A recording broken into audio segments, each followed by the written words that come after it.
out today. My name is Caitlin Hoff-Mahoney, and I'm the Executive Director here at the Matheson History Museum.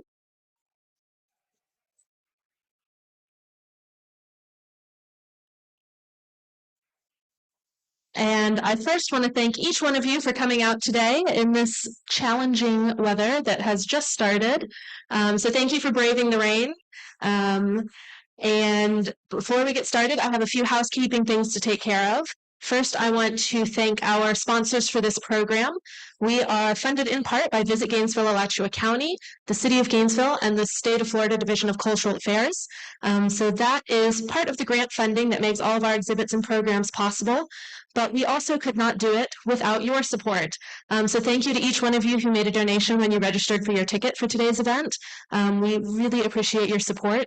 And for those of you who are a member of the museum, thank you. If you would like to be a member of the museum, we have Willett at the back table who would love to help you with that. And I also want to put in a plug for an event happening on Saturday from 6 to 8 p.m. This is the museum's 30th anniversary year. We opened to the public on March 12th of 1994. Thank you. So this Saturday, we're having a big party. We're having a sock hop here honoring the history of this American Legion Hall and all of the dances that were held here before it was the museum. There will be live music, good food, good drinks. Tickets are $30, $25 if you're a member. And I hope that you'll join us. It's going to be a really fun event. So without further ado, let me go ahead and introduce our speaker today. I think many of you probably need no introduction. But this is Sandra Gail Lambert, who writes memoir and fiction often about the disabled body and its interactions with the natural world. Her work has been published by the New York Times, Sun Magazine, the Paris Review, and Orion. She's the author of the Lambda Literary Award memoir, A Certain Loneliness, and the novels Sacrifice Zone and The River's Memory. She was a 2018 National Endowment for the Arts Creative Writing Fellow. And if you want, I also have copies of A Certain Loneliness in the back, so you are welcome to grab one of those as well, although I suspect many of you already have it.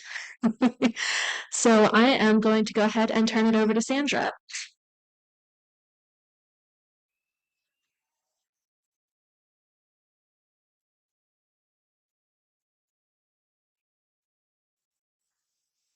Thank you. Thank you, Caitlin. Okay. First, I have to thank the Matheson. As we all know, they've been doing this incredible job representing so many aspects of our community, and I think every one of us should join them. Actually pay money and join them.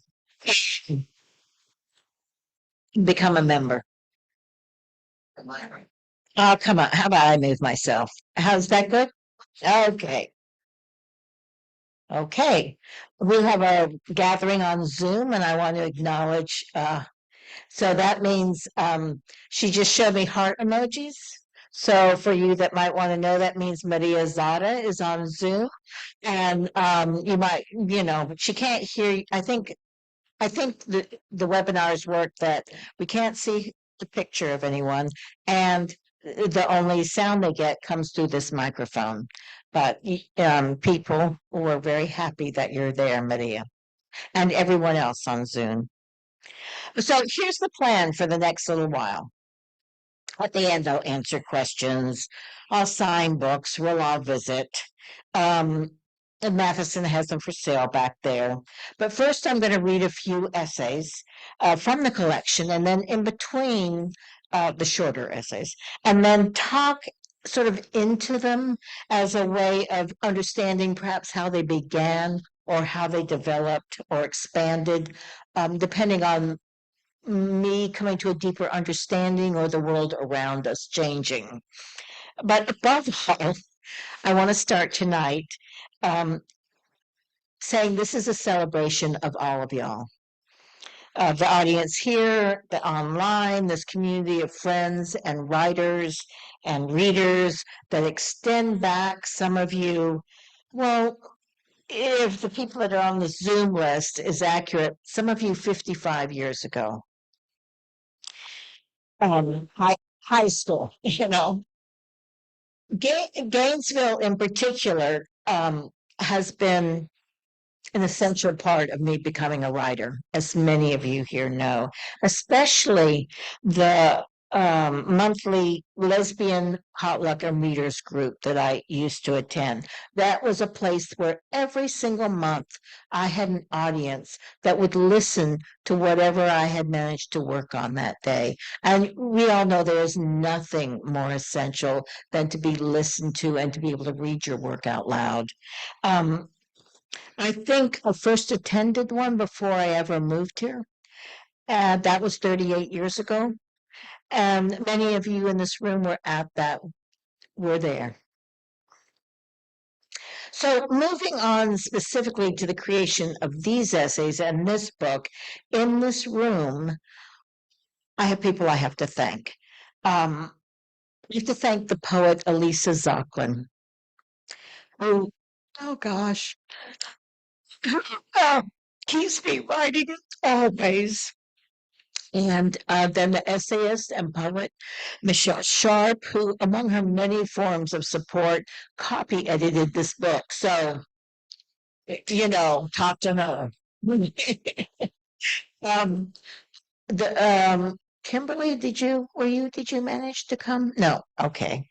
Um, And then also here I'm meeting him for the first time in person, is Jeremy Wang Iverson, who was my publicist for both the past book and this book.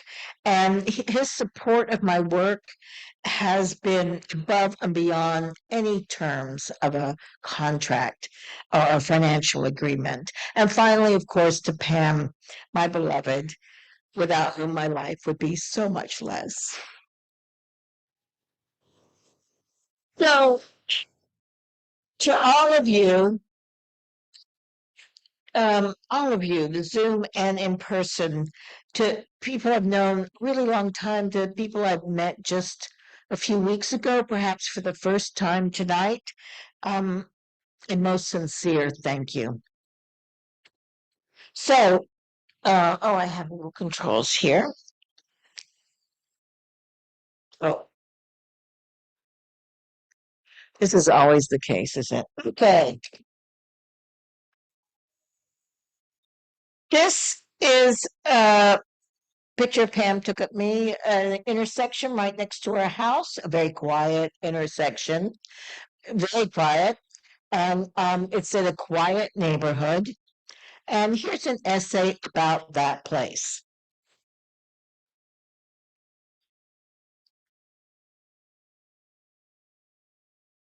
Crip humor. Well, let me get position right so y'all can hear. The patrol car barrels through the stop sign and pulls to a halt.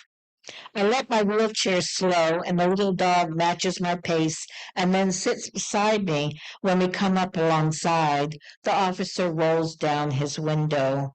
Our heads are at the same level and close to each other. My neighbors around the corner where this patrol car came from have a cop for a son. He visits sometimes, and I figure this is him. He says, I could give you a ticket. For many reasons, one of which is that I'm a white lady, I get to laugh. Not a snicker, but belly guffaw, mouth wide open, that possibly sends spittle into his vehicle. I also laugh because I think he's joking. 1,152 people, I did the math, an average of 3 times a month for the 32 years since I started using a wheelchair, have yelled at me that I'm going to get a ticket as I go by them in my wheelchair.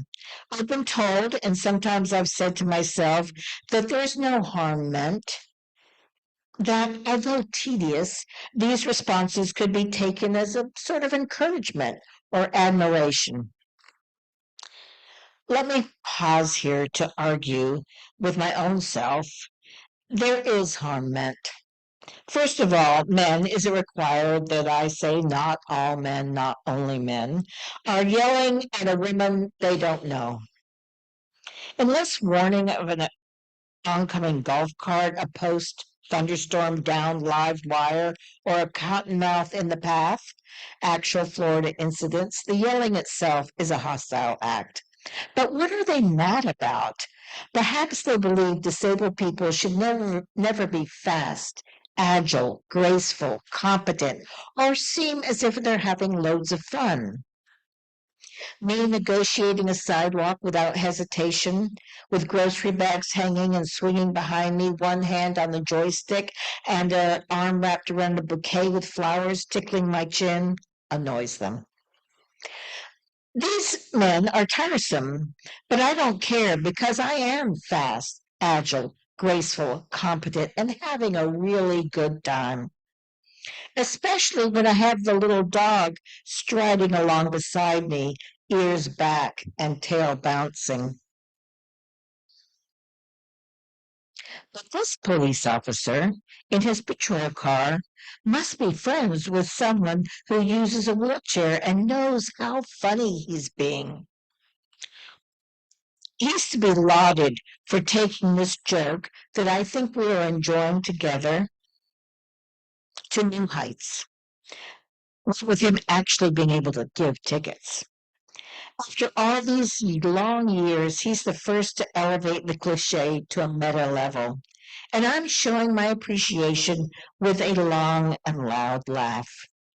But the young officer turns face forward, his jaw bulges, and I am close enough to see the pounding beat of a vessel in his neck. Here's a man in uniform who is angered by my disrespect. He turns his face back to mine and proclaims that he saw me run that stop sign with his own eyes. He says I'm in trouble. He keeps saying angry things, and now the spittle is coming my way. I stop laughing, but I'm still smiling because this is even funnier than what I thought, and because my body believes in the protective cloak of disabled old lady whiteness. And here's another pause in the story. I know people with disabilities make up a too large percentage of the too many people killed by police. I also know many of them are disabled Black people and people with mental disabilities. I am neither of those. Still, I do move in a different way than what's considered regular. I've thought through how to respond if I'm pulled over in my car. My driver's license is in the side pocket of my wheelchair, which is behind my car seat, which means I have to turn the seat around to get to it, which means I have to move my hand out of sight, dropping it down between the seat to toggle the control switches. And the seat's movements, swing sideways, up and down and back, are sudden, fast, and jerk. I've practiced how I would explain all these steps to an officer and then how I would ask them for permission to perform each one. But I don't tell anyone this. The preparations seem a sensible thing to do, but they are done dispassionately. It's as if I'm play acting the real danger of other people. The visceral truth for me in this moment and in other moments with police who have actually been arrested, civil disobedience situations of a quarter century ago, drunk driving with a memory lost or a blackout, is that I have no fear lodged in my body that this interaction could go sideways in a violent way. I grew up in the military surrounded by drill sergeant types with puffed up chests who barked orders in lieu of conversing. I learned early how to handle them, how to circumvent them. Except for the occasional spanking when I misjudged, I knew just how to far to push myself against an overinflated sense of authority. And the controlled and known pain of a spanking was experienced by me as mostly embarrassing and inculcated defiance rather than fear. Yet the statistics, the videos, the truth of people's lives say my body is wrong not to be wary. The tirade ends with him yelling that I'm going to die. I have been recently diagnosed with breast cancer, and my body does remember the assault of childhood hospitalizations and has folded the memories into this recent surgery. He doesn't know about the cancer, but his threatening prediction still pisses me off with a sudden harsh ferocity. I want to smack the side of his car and yell back that I am not going to die. Now we're both staring at each other with our eyes unblinking. The dog whines and pulls on the leash. She's right. It's time to de-escalate. Maybe I also don't know something. Maybe he has a loved one injured from a car running a stop sign. I'm over, mostly, being the woman who is understanding and smiles that fake smile and says something conciliatory and self-deprecating, but right now someone has to do it. But I am not going to address this young guy as sir, which is what my early training pushes me toward. All I can manage is to be quiet and not rant about the actual law and how a person who uses a wheelchair is legally considered a pedestrian, and does he pull over joggers who go much faster as well, or does he just think I'm incompetent because I'm disabled? I don't do that. Instead, I blink, break eye contact, and look to the side, which is the body language that dogs use to avoid a fight. I can feel a muscle pull in my neck. He continues to consider what to do next. I don't care. If he gives me a ticket, fine. It'll be a hassle, but the judge might dress him down in front of everyone in court. That would be fun. But he doesn't give me a ticket. The little dog and I will go on with our stroll. Either way, I have a story to tell. The little dog snorts her annoyance at us. He drives off. I do tell this story. I tell it in an oversimplified, almost to the point of inaccuracy way. After a quick acknowledgement of the complexities, I make it entertainment. Those of us who use wheelchairs and those of us who hang out with us are the ones who squeal in recognition and laugh until perhaps the few stomach muscles we have left ache or repeat a little in our pants. Other people can't figure out where the funny is because they think the officer was in the right, and they lecture me about safety. This story, told this way, become a study in cultural differences in humor perception and an example of there being a disability culture. The story, as I tell it as dinner parties, has values, and it is incomplete in ways I understand, and in ways, no matter how much outrage, mourning, and despair I feel with each recounting of free-range police violence, I'll never understand. Besides its own experience, how can a body learn? Can it learn innate wariness through the witness of other people's experiences? Can the rationality of lists and statistics teach it more than sympathetic concern? What my body knows is to be oppositional. Sometimes that meant and sometimes still means saying, yes, sir, and then sneaking. Sometimes it means showing up on the street to put itself in the way. My aging body strives to be uncooperative, fractious, and cranky. So sometimes I look both ways for the patrol car at that quiet neighborhood four-way stop 2 doors down from my house, which means I do slow down, as the police officer would have wished. But I'm ready. If he's there lurking, I'm toggling the wheelchair speed to high and yelling, go, go, go to the little dog.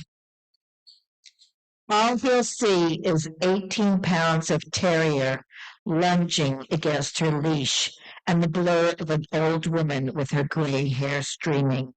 Come on, give us a chase.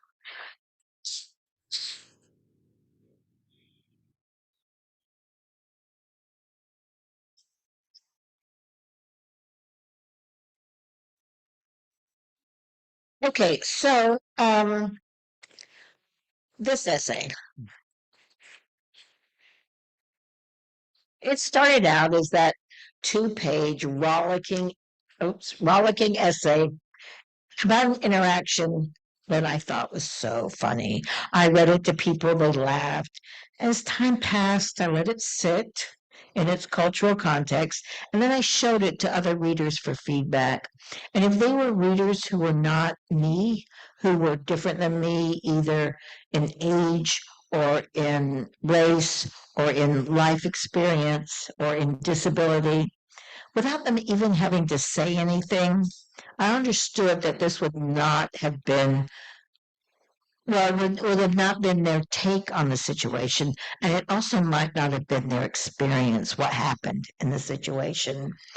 So I thought about it more.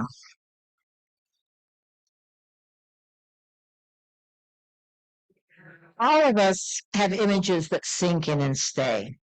This is one of mine. This is a street in Miami in 2016, a neighborhood. That is Arnaldo Rios Soto sitting on the ground. He is a man with autism who has wandered a little bit away from his home. And Mrs. Charles Kinsey, laying there, that is one of the staff people where Mr. Soto lives. Police officer thought the toy truck that Mr. Soto was carrying was a gun and stopped and started yelling and shouting instructions. Mr. Kinsey, who clearly knows the deal, lays down with a gun and stopped and does convince Mr. Soto to sit, but he is not going to give up his toy. Upshot is that the police officer shoots Mr. Kinsey, who's lying on the ground there. He was injured, he wasn't killed. There are so many screwed up things about this, and you can read it. But a main thing to understand is that if you move or think or speak or don't in a way deemed different, you can be in danger. So I'm thinking about this. This image is coming to mind, and I whine to myself, I'm going to have to ruin the funny in that essay. It's a personal sign for me, that type of whining. Typically, it happens just before, when I'm most resistant, just before I make changes to a belief or an attitude or an understanding. And I think we all have that sign in some form.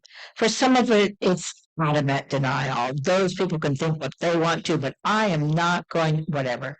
Or it can be withdrawing or going silent or anger. For me, it's whining, which is not a surprise to a lot of you. Um, for example, I remember years ago coming more and more into an awareness of trans rights and experiences, and oh my God, gender isn't binary.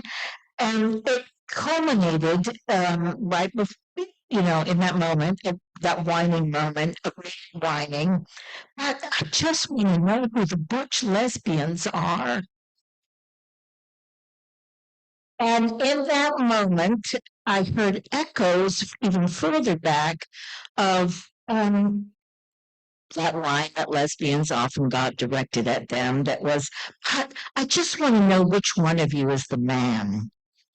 And mostly that line was said in a sort of aggressive homophobic attack. But now I understood that there was, for a few, an honest confusion. Either way, I did not want to be associated in my mind with those ways of thinking. So um, I figured some things out. It took me a while, probably longer than it should have, but I started figuring things out. And then, so when I heard myself whine about this essay, I thought, okay, you better make some changes to it. So I got to work and came up with the essay that you just read, and it's a better essay than it was. And I don't know, but I don't think I had to ruin all of the funny. So I'm going to read now. Um, okay. Some of you know this person or knew this person. It is, sorry, I gotta.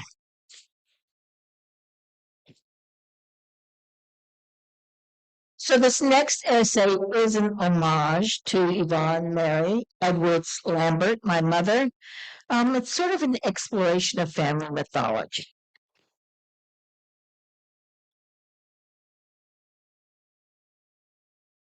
It's called Day 35. On September 7th, 1940, a 27-mile swath of bombers and their accompanying fighters flew from Germany over the English Channel and on to London. The 965 planes bombed the city. The raids continued for 57 consecutive days. 1 million bombs were dropped. Day 35. Jostled by neighbors carrying blankets and children and suitcases of precious things, Lena and Yvonne climbed the concrete steps. They have spent the night in the tube station, mother and daughter arm in arm. They rise toward the gray light above them. They pause at the top. A snow of ash, cotton ticking, and feathers tumbles through the air, and mixed with fog and the scent of burnt asphalt clings to their sweaters. Somewhere there is a fire. Somewhere close there will be a home whose mattresses and pillows have been exploded out of windows. A siren sounds the all clear. Yvonne rushes alongside her mother, and her gait is a 14-year-old mixture of languid woman and gallop. Lena calls her daughter back to her side and teaches by example the brisk walk that is just as fast but gives no outward sign of panic. They move through the debris on the main streets, through the crowds of tired people, all doing their own brisk walks, all not quite breathing, until they reach the corner that will give them the first view of their own homes. Before Lena and Dawn arrive at theirs, a man in a steel helmet intercepts them. It wasn't ours. Bernard says this close to the ears of his wife and daughter. He walks a little way with them and tells light-hearted stories about his night watch, about helping a dog give birth, about the dog-old woman who left her curtains open again. I'm going to have a cup of tea at the warden post. I'll be home to change for work. Lena and Yvonne watch him disappear into a cloud of smoke. They turn their corner and get the first glimpse. Each house in the row is still attached to the one beside it, and not a single grime-stained brick is thrown onto the street. No windows are shattered onto the rose beds underneath them. Lena and Yvonne have developed a routine. Yvonne goes to the house by feel, past the still blacked-out windows, to the bathroom in the back garden. Lena stokes the stove and fills a pot for tea. She sets out 3 precious eggs to boil and slices the hard end of a loaf. They pass in the hall. Yvonne goes up the narrow steps to her bedroom, where she pulls back the drapes and dresses for school in the thin light. Soon she hears her mother's climbing the stairs, humming, ready to change into overalls for her factory job. Yvonne is in front of the mirror trying out a new hairstyle when her mother screams. She rushes to her parents' bedroom, a brush still gripped in her one hand. It's too light, is her first thought. Then she sees the hole in the roof over the bed and goes to her mother and touches her arm. Lena isn't staring at the ceiling. Yvonne follows her gaze to the bed, and the brush drops from her hand. They both jerk as it hits and then bounces twice on the floorboards, but don't look away from the bed. The eider-down comforter is piled high at the edges, almost covering the deep indentation in its center. Lena leans over the bed, putting one hand on her daughter's chest to push her back. She sees a length of metallic gray, fat in the middle and tapered to fins at the end. Bomb is a parody of a person sleeping. They bend together to look under the bed. The slats are broken and the mattress is pushed to within an inch of the floor. Darling, find your father, Lena whispers to her daughter without turning. Yvonne bursts on into the street and ignores the concern of the neighbors as she runs to where her father finishes up his shift. His team are spread out over chairs, yawning stores they saw looted the night before. Yvonne falls at Bernard's feet, causing tea to slosh into its saucer. He and his shift listen to her breathless story, and the men have collected their gear before she finishes. Yvonne leaves before Bernard can stop her. She stays ahead of the man and calls to her mother as she reaches the still open door. She runs lightly up the stairs. Lena has not moved. Yvonne takes her by the hand and turns them away from the ersatz sleeper. Lena and Yvonne both take things as they leave the house. Her husband's medal from the Great War that lies next to the washstand, and a tintype of her own mother that hangs on the wall of the stairway. Yvonne, a music box topped with a couple dancing that sits on the entryway table, and her favorite hat from the coat rack by the door. Bernard and his men pass them. He points wordlessly up the street. Lena and Yvonne walk to the first corner before they stop and turn. Their neighbors evacuate their own homes and gather round. They are silent except for the one that can never be quiet. The never quiet man's voice blurs around them, and their collective annoyance with him comforts and bonds them. Then they hear laughter and the tail end of a tasteless joke. Pushing through the doorway, too many at once, the men swagger into the street. Four of them barricaded, sling out the door and into a panel truck. Bernard shakes hands all around and waves to his family. It's all over. Come back. Lena and Yvonne and Bert sit at their kitchen table. The tea kettle is steaming.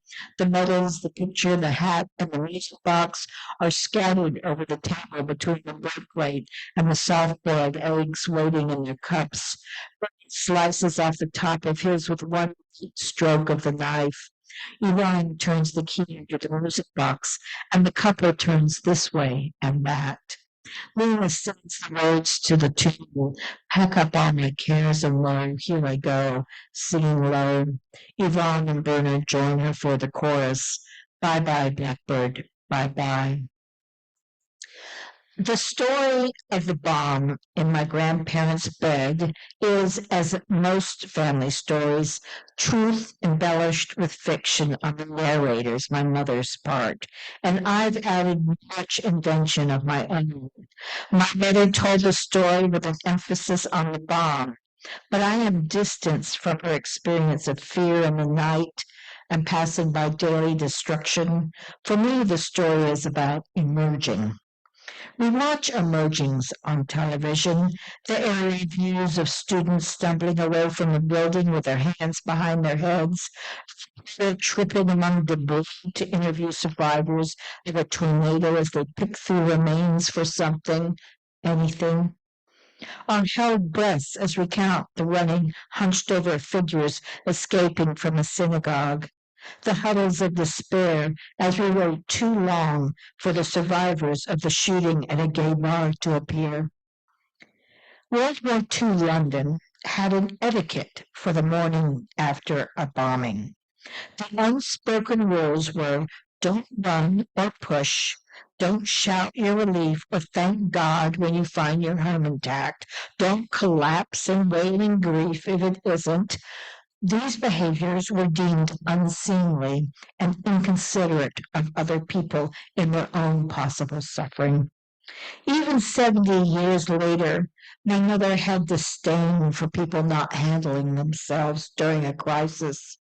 But when the nightly news hour would broadcast bombings in her life from Vietnam all the way to Iraq years later, she would go to the kitchen, pour a drink, light another cigarette, and fry slices of Spam. It had been a welcome protein during the long years of rationing. It comforted her. In the United States, we're mostly the ones who bomb, but still our morning afters are increasing.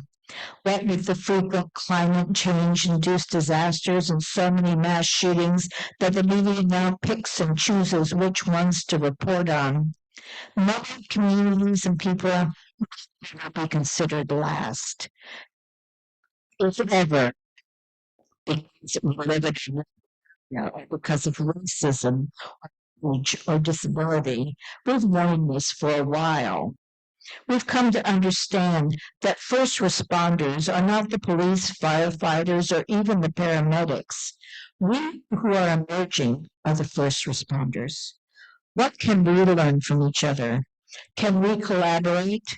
How do we develop an etiquette of useful compassion? Okay.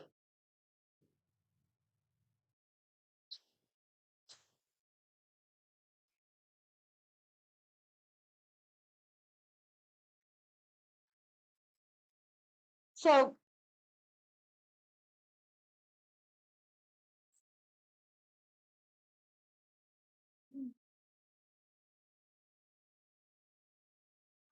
I believe that personal essays, memoir, they need to be the truth, the best we know it.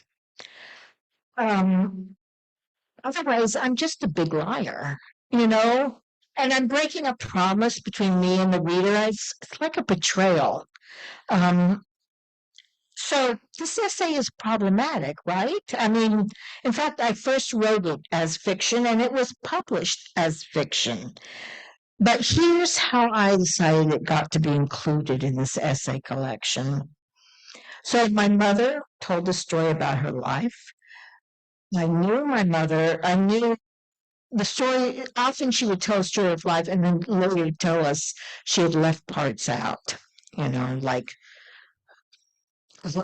who died in this sort of famous bombing of a London subway where hundreds of people died. Um, she left that, she told me later, she whispered it on the phone by herself to me, who was by myself, she whispers this, that the reason he'd been in the subway was because he had deserted from the military and no one in his family would take him in. So and I knew from my personal experience that she could leave out really important parts of things that had even happened maybe a week ago and I had been there. So that meant when I started writing this tale, I knew her story was already pretty removed from the truth, and I took it even further. Um, I wrote it even further away from its origin. Yet here it is in this essay collection where I'm saying the truth is essential. And I tell myself I get to do this because I say in the essay that I did it, that it was derived from her memories. And then at the end, I add essay stuff that analyzes the implications of what happened and reflects on the lessons it offers to our current situation. So that makes it legit, right? But still, it serves me as a reminder because I don't think my mother ever thought, I'm going to lie about this part to make myself come off better or my family seen as a higher class. My grandfather, the electrical engineer, yeah, um, he was a tool and die man, which is a very cool thing to be. But my mother always said he was an electrical engineer. Right. It's a cultural thing, sort of an automatic, it was a survival mechanism on her part, and I respect it as that. Yet here I am, sort of disrupting this aspect of the family legacy, because sometimes I write sort of fairly intimate essays about my own life. That particular inheritance is still part of me, and most of it shows in ways that since the beginning of my writing life, um, I consciously decided that I get to keep whatever I want to private. I say to the reader, or not, you get to know this, but you don't get to know that. And it does not make my writing less honest. Yet. Well, or as I age, I am my mother's daughter. It says pause for laughter here. So, so this essay of family legend or myth is also useful, and it makes me ask the questions that all of us who write some version of the truth and nothing but need to ask. Do I embellish? What do I change to make myself seem like a better, or in this day and age, a more pleasingly dramatic person? When with my mother have I perhaps just full on lied, not just to others, but also to myself without any awareness of doing so? So I'm going to finish with one very short piece of an essay, and then we'll be done with the more formal part of the evening. I keep forgetting it. Oops. Okay, there we go.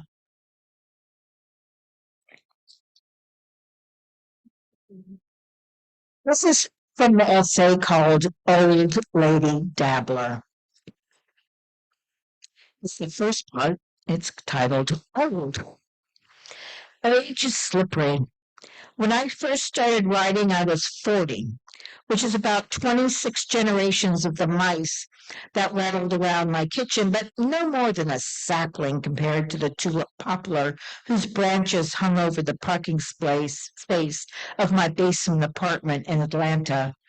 I didn't know this, but from the beginning of my writing life, it was already too late for me to be considered an emerging writer.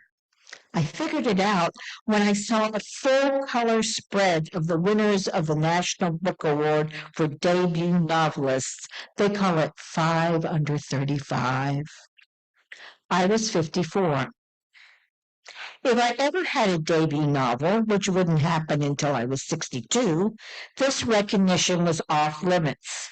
To the literary world, who I was didn't exist. I don't know why I wasn't a writer earlier, a writer who wrote her first story in crayons or was a reporter for the high school newspaper. All the signs were there. I was never brave enough to risk the disciplinary consequences of being caught with a flashlight under the covers, but I'd read through twilight and as far into the dark as possible. My eyes would ache the next morning. My first crushes were school librarians, all of them. We had our special time together, but since a disabled girl like me wasn't allowed to go to gym class, so the principals at all the schools I attended stashed me in the library. It was an odd mix of feeling, again, excluded, alongside the thrill of spending time with books and kind, lovely women. Then there was my extensive collection of booklets, lace, ribbon, embossed leather, ribbons with beads, and flowers pressed inside plastic. But despite the classic signs of order, which included calling in sick to work to finish reading a novel and managing a bookstore, I didn't write. But I do know that was happening when I first wrote. The feminist bookstore I worked at immersed me in that 1980s swell of lesbian feminist publishers, printers, journals, and authors. I worked and played and did social change within a community rich with writers of all sorts. And it was a community that valued our stories as much as, sometimes more than, the craft or skill in telling it. So, as untrained as I was, I felt welcome to contribute. The other factor, the main one perhaps, is that my body changed. I had polio as a baby and had used braces and crutches all my life, and that's just how it was. And I didn't think much about my body. It was sturdy and skilled, and it got me where I wanted to go. It was a stable, unchanging situation, but it did change. And right now, this postpartum syndrome kicked in with its hallmark features of weakness, pain, fatigue, In many ways, overnight, I became my own stereotype image of an old person, what with the naps, the falls, and the audible groans with each reach, lift, and twist. I had to make changes. I had to, for the first time perhaps, pay attention to my body.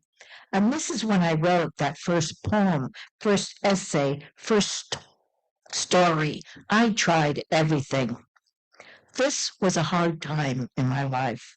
But when I wrote something, anything, I was thrilled. It was an excitement that these words now existed in the world when they hadn't before. And I wanted to show everything what I'd done in the same way a little kid runs around in a flush of creative glee, waving their drawing and shouting, look, look, look, until someone slaps it on the fridge with magnets. The equivalent for me was when journals resold in a bookstore, such as Sinister Wisdom and Common Lives, Lesbian Lives, published my work. Then, if you were somehow tracking me from the outside, I went quiet. I didn't publish again for 15 years. These days, we talk about it sometimes, how for some of us, our trajectory as writers is delayed. For me, there was addiction and abuse and the drowning confusion of showing up on a campus as the first in my family to graduate high school, much less go to college. And I was female and physically disabled and a lesbian in a time when even the word was unknown to me. So very much creative and emotional energy, as well as inexorable hours in a day, used up in negotiating under these circumstances. I am not unique. My circumstances are not comprehensive. It is not just some of us, and we are not delayed. Our talent, our skills, our perseverance, and our wild joy in writing are not despite obstacles. They arise from the supposed dead ends and loop-de-loops of our lives. Okay.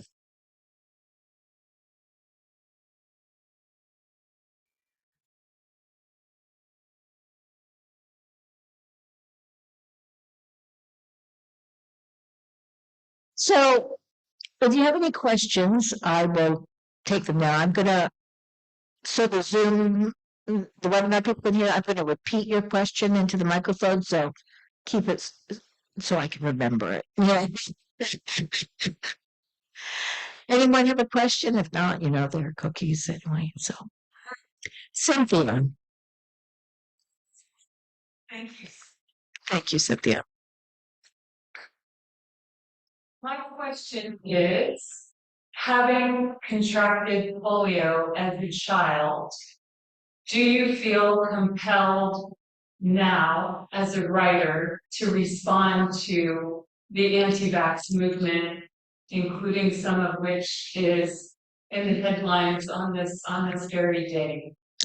Well, thank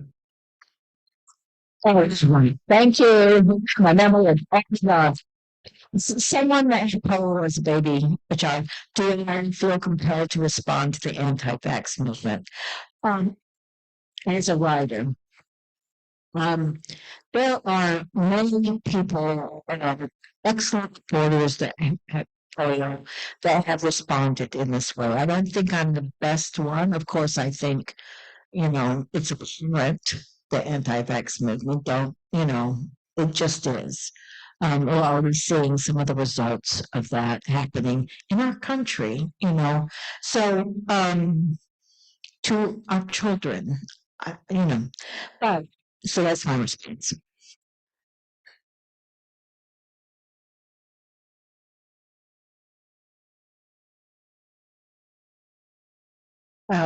Dottie.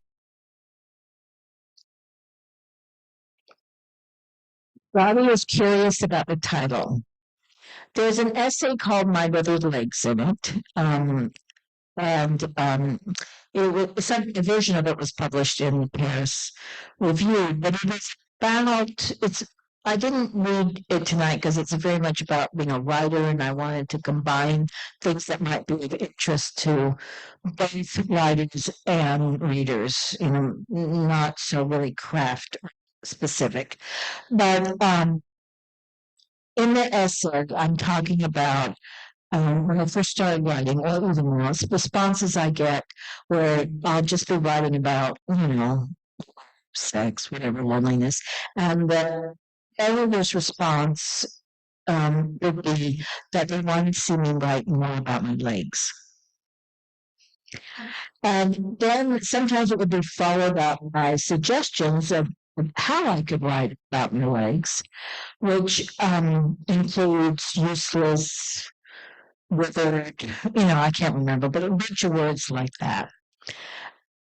Now, I don't have withered legs. It's the assumption that everyone who uses a wheelchair has a spinal cord injury.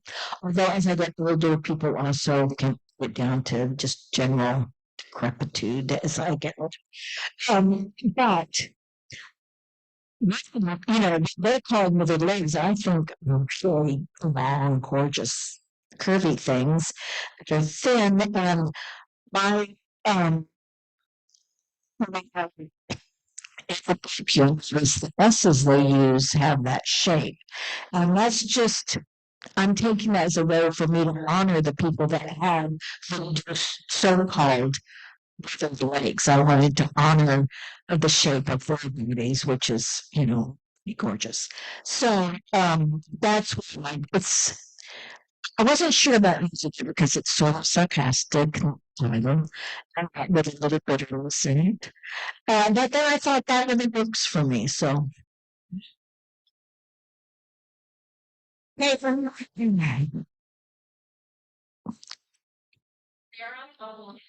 There's significant tone shift between your last book and this one. In particular, you really need to own your ending. Could you talk about that?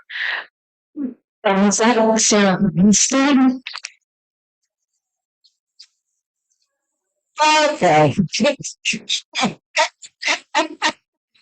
Okay. I do write a thing, Sarah Winston. He said there's a total shift between my memoir and this book of essays. In particular, I'm ending my anger more. I sent out for blurbs as one does, you impose on your writer friends to write little blurbs. And one of them I got back from Isha Sabatini Sloan talked about anger in the book. And I thought, talk about in one moment, and then the next moment I felt completely seen. So it's always been get away and I'm gonna get down in the world. I've chosen to sort of put a damper on the public display of that. I'm older and cranky, as I've said, and that is happening less often. So but I'm still mixed about it, and I'm still like anger. So at the same time, my heart is sort of warmed by the recognition of it in there. And typically now I would make about 3 jokes, and but I'm not going to. Jim? That last essay portion that you read, when you talked about writing is what you make out of the supposed dead ends and the loop-de-loops of life. That's just such a wonderful way to put it. But I'm wondering, you're a writer, so when you're going through the loop-de-loop, do you know that's going to be an essay, or is some time required afterwards? Do you have to move past it? Jim was talking about appreciating the part that I just read about the loop-de-loops of my life. In the essay, I was thinking more about how I came to be a writer and how it took me a really long time to get to be really isn't such an important part of my life. I didn't start writing until I was in my 40s, 30s maybe, late 30s. So, but does apply. I do take time. COVID started, I wrote some angry things about just rants, especially when people with disabilities were being told there were too many comorbidities to be allowed to live. They think it's supplies, and you know, once I send them off, people weren't interested in cordage. They didn't. I didn't that I'm not interested, and they were also just so ranting. And I stopped writing. And the only reason I kept writing is Kimberly here now? Yes. Um, Kimberly had me writing during that time. She taught me to write fantastical short stories, and using science fiction or fantasy in that way was a way I could work through writing. Just wanted to continue to write. And then as more time passed, I started to be able to either back to some of these essays that were half done that had seemed so irrelevant in the midst of COVID, or actually write about some of that time period. So it did take a good bit of time. Years. You think you're gonna go on with fiction also? I mean, you've got the Sacrifice Zone, which is a treat. Elizabeth wants to know if I will go on with fiction and mentioned the novels The Sacrifice Zone. I hope to. It's hard to go back to not be good at something. I mean, relative, like I know how to turn out halfway decent essay. Like I can, it might not be the best thing, but I feel comfortable doing that. And because the more I looked at essays, the more they got published, so the more I looked because I liked being published. So, so now I'm left 6 years later without having developed the same level of experience in fiction. And there is nothing better to me than a book of fiction that transforms you. And I would sort of like to be one of those people. I don't know what get there, but I'm going to keep trying. Going to ask. Oh, oh, I see. It's not you, it's a Zoom person. I'm so slow. Yes. Knowledge you were writing a collection, or did you put them together out Some of these essays are from 20, 10. Oh, the question from Penny Smith on the webinar is that did I know I was writing these essays to write a collection or did I put them together afterwards? It's a mixture. Some of these essays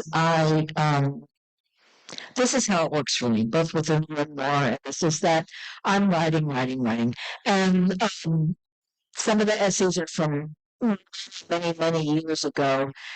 And suddenly I have a stack of pages anymore.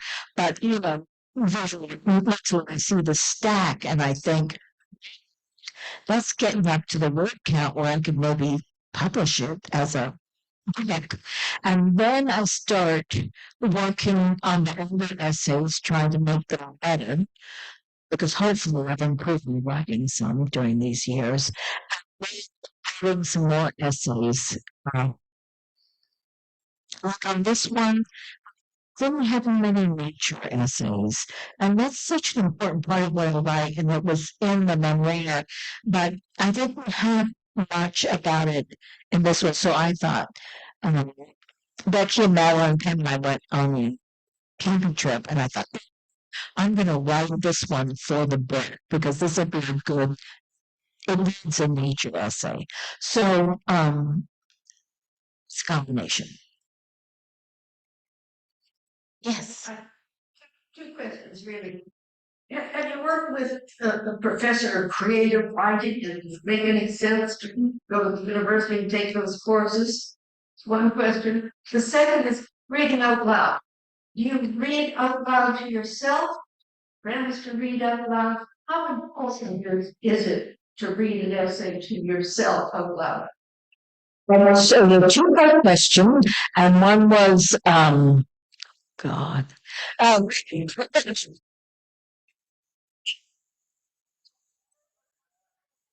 Do I have any sort of academic experience training in learning to write? And the other things of reading out loud.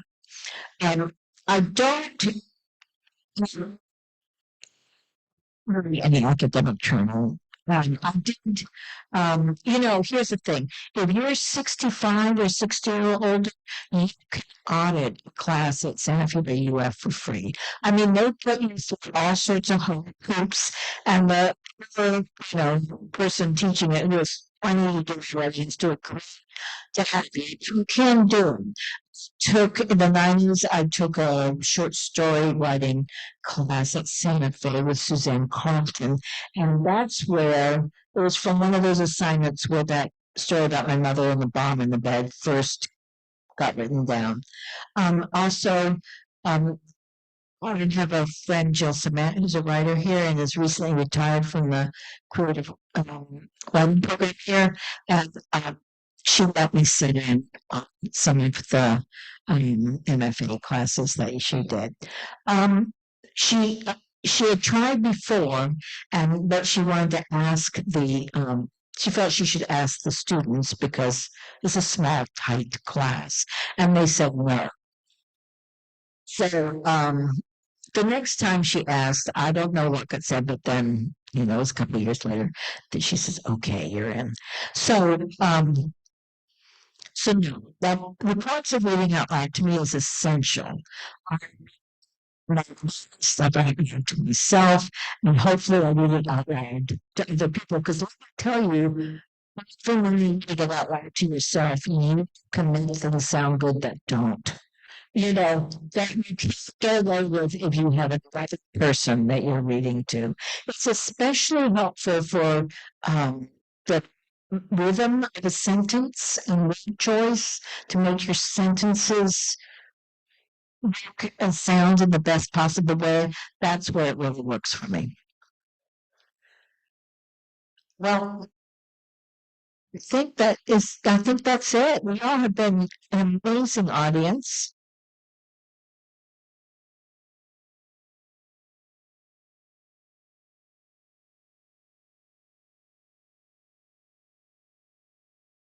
And I believe there's still some cookies left, not that I got one, just in case anyone wants to bring me one. And this hat, Jeremy's mother made it for me. So I will put it on for a second. It is called a Duchess hat. So I will sign books back there. Mingle, have fun. I think it might have stopped raining, so it's good.